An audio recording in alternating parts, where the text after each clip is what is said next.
Kwenye uongozi unahitaji ushawishi wake waingie moyoni mwako. Usiposhawishi watu kuingia moyoni mwako, hao utawaongoza ipasavyo. Lazima kila utakalotaka liwe wenyewe hawatalihitaji, kwa sababu wao sio moyo wako.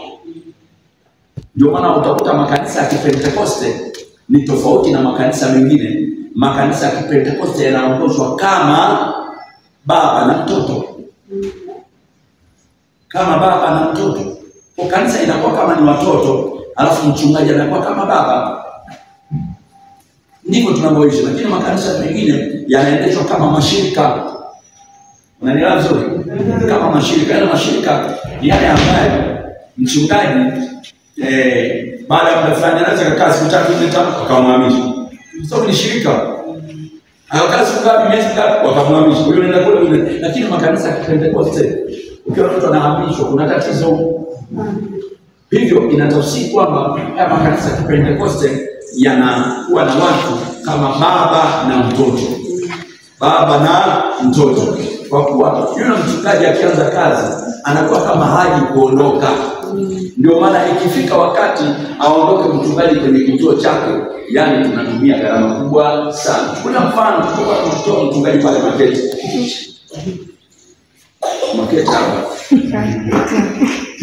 Mwenzao amefika pale ameshawaingia milioni. Anajua watu wote. Hata sasa hivi anawajua duniani wote na majina yao. Hilo linaeleweka. Amina wapendwa. Lakini bado watu kama mchungaji tunakuwa na mashirika ya 500, huwezi kujua majina yote.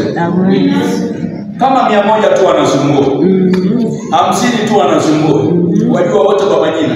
200, 300 wote wajua wote kwa majina. Ni vizuri mchungaji wajue wote kwa majina. Haleluya. Yesu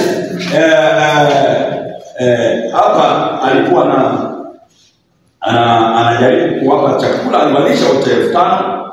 Huu ni uhusiano wa juu tu, kwamba hawa ni makutano kweli, wamenifuata kweli, wamekuja kwa Yesu kweli, wameingia kwenye huduma. Lakini katika ngazi hii hakuna yule yale mahusiano ya kina kati yao. Hautasoma